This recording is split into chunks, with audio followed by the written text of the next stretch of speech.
হ্যাঁ ছাড়ছে কিন্তু। হ্যাঁ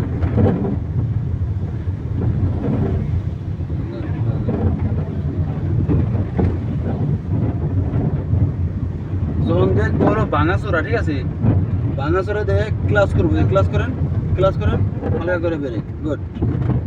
ভাঙাচোরা দেখলে আগে দূরে ফলো করবো, রোডে ক্লাস হালকা ব্রেক।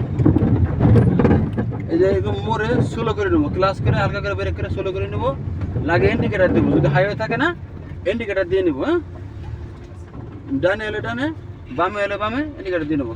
ক্লাস উঠান হালকা, অ্যাক্সিলারেটর দেন, অ্যাক্সিলারেটর দেন, গুড, হয়েছে, দেন সামনে দেন। রোডে থাকলে কি করবো, দূরে ফলো করবো, দূরে কি হইতেছে, এ পাশে কি হইতেছে, ওই পাশে কি হইতেছে দেখে নেবো, ঠিক আছে। আবার কোন কোন রোড সাইনে কি কি কইছে, ঠিক আছে।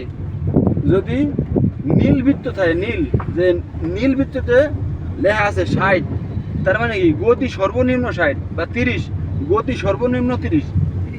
আবার দেখবেন যে লাল বৃত্ততে লেখা 60, ওটা হলো সর্বোচ্চ 60। হ্যাঁ, এটা মোড়।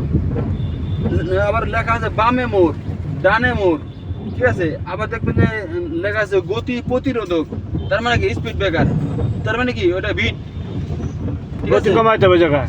ওই জায়গা গতি কমাইতে হবে আগে থেকে, মানে যখন আপনি সাইনটা দেখবেন তখনই গতি কমাইতে হবে। গতি কমানোর পরেই আস্তে করে মানে গিয়ার কমায় যাইতে হবে, ঠিক আছে।